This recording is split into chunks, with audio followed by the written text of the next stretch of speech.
जय श्री कृष्णा, राधे राधे। श्याम सखी चैनल में आपका स्वागत है। आप सभी भक्तों को कार्तिक पूर्णिमा की हार्दिक बधाई हो। आज मैं आपके लिए गंगा माता की कथा लेकर आई हूँ। गंगा माता की कथा सुनने के इस दिन बहुत ही विधान है। इस कथा को अवश्य सुनना चाहिए, इससे आपको बहुत ही लाभ प्राप्त होगा। गंगा माता की कृपा के साथ साथ माता लक्ष्मी और भगवान विष्णु की कृपा भी आपको स्वतः प्राप्त होगी। हिंदू धर्म में गंगा नदी को देवी या माता के रूप में पूजा जाता है। धार्मिक मान्यताओं के अनुसार माँ गंगा में स्नान करने से जीवन में आ रही समस्याएं दूर हो जाती हैं। गंगा नदी के जन्म और उनके उद्गम से जुड़ी हुई आज मैं आपको कथा सुनाने जा रही हूँ, इसलिए कथा को अंत तक पूरा अवश्य सुनिए। चलिए कथा को आरंभ करते हैं। गंगा नदी को मोक्षदायिनी और जीवनदायिनी के नाम से जाना जाता है। हिंदू धर्म में भी माँ गंगा का विशेष महत्व है। ये भारत की सबसे महत्वपूर्ण नदियों में से एक है, जो भारत, नेपाल और बांग्लादेश में कुल मिलाकर 2525 किलोमीटर की दूरी तय करती है। गंगा नदी को न केवल स्वच्छ और शुद्ध पानी के लिए जाना जाता है, बल्कि आध्यात्मिक दृष्टिकोण में भी इसका बहुत ही विशेष महत्व है। हिंदू धर्म में इन्हें देवी के रूप में पूजा जाता है। भारतीय वेद और पुराणों में माँ गंगा के संदर्भ में विस्तार से बताया गया है। एक मान्यता ये भी है कि जो व्यक्ति अपने जीवन काल में एक बार भी माँ गंगा में स्नान कर लेता है, उसके इस जन्म के साथ साथ पूर्व जन्म के पाप भी नष्ट हो जाते हैं। गंगा माता के उद्गम की कथा राजा बलि और भगवान विष्णु के वामन अवतार से जुड़ी हुई है।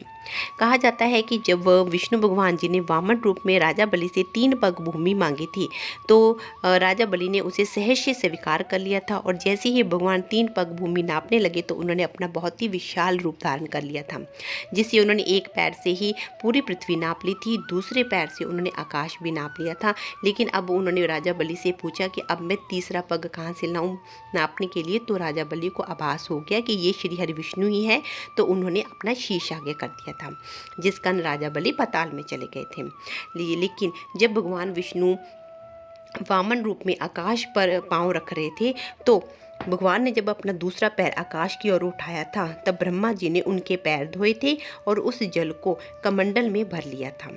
जल की तेज से ब्रह्मा जी के कमंडल में गंगा जी का जन्म हुआ था। कुछ समय बाद ब्रह्मा जी ने उन्हें पर्वतराज हिमालय को पुत्री के रूप में सौंप दिया था। एक कथा ये भी प्रचलित है कि जब भगवान वामन ने अपना एक पैर आकाश की ओर उठाया था, तो उसकी चोट से आकाश में छेद हो गया था। इसी में 3 धाराएं फूट पड़ी थी। एक धारा पृथ्वी पर गिरी, दूसरी स्वर्ग में, तीसरी पाताल लोक में चली गई थी। आइए अब मैं आपको वो कथा सुनाती हूँ जिससे धरती माता पर माँ गंगा का आगमन हुआ था। प्राचीन काल में सगर नामक प्रतापी राजा हुआ करता था, जिसने अपने साम्राज्य के विस्तार के लिए अश्वमेध यज्ञ का आयोजन किया और यज्ञ के दौरान अपना घोड़ा छोड़ दिया। जब इस यज्ञ का पता देवराज इंद्र को चला तो वे चिंता में आ गए। उन्हें ये चिंता थी कि अगर अश्वमेध यज्ञ का घोड़ा स्वर्ग से गुजर जाता है तो राजा सगर स्वर्ग लोक पर भी अपना साम्राज्य स्थापित कर लेंगे। पौराणिक काल में अश्वमेध यज्ञ के दौरान छोड़ा गया घोड़ा जिस भी राज्य से गुजरता था, वह राज्य उसी राजा का हो जाता था। इसलिए स्वर्गलोक गंवाने के भय से राजा इंद्र ने अपना वेश बदलकर राजा सगर के घोड़े को चुपचाप कपिल मुनि के आश्रम में बांध दिया था। इस दौरान कपिल मुनि घोर ध्यान मुद्रा में थे। जब घोड़े की चोरी की बात राजा सगर को मिली, तब वे अत्यंत क्रोधित हो गए और उन्होंने आवेश में आकर अपने 60,000 पुत्रों को घोड़े की खोज में भेज दिया। जब उनके पुत्रों को ये ज्ञान हुआ कि कपिल मुनि के आश्रम में वह घोड़ा बंधा है, तब उन्होंने भ्रांतिवश कपिल मुनि को ही चोर मान लिया और उनसे युद्ध करने के लिए उनके आश्रम में चले गए। ध्यान मुद्रा में लीन कपिल मुनि को जब शोर सुनाई दिया तो वे घटनास्थल पर पहुंचे, जहां सगर के पुत्र उन पर घोड़े की चोरी का झूठा इल्जाम लगा रहे थे।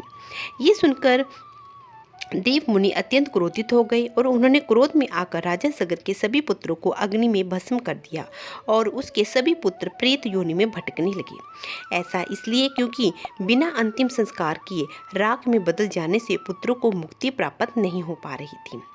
राजा सगर के कुल में जन्मे राजा भगीरथ ने अपने पूर्वजों की आत्मा की शांति के लिए भगवान विष्णु की कठोर तपस्या की। तपस्या से प्रसन्न होकर जब भगवान विष्णु ने भगीरथ को दर्शन दिया तो उन्होंने वरदान मांगने के लिए कहा। भागीरथ ने पूर्वजों की आत्मा की शांति के लिए माँ गंगा को धरती पर लाने की प्रार्थना की। माँ गंगा मृत्यु लोक में आने के लिए तैयार नहीं थी, इसलिए उन्होंने एक युक्ति सोची और ये शर्त रखी कि वे अति तीव्र वेग से धरती पर उतरेगी और रास्ते में आने वाले सभी चीज़ों को बहा देगी। गंगा जी की शर्त से भगवान विष्णु भी चिंता में आ गए और भोलेनाथ से इसका हल निकालने के लिए कहा।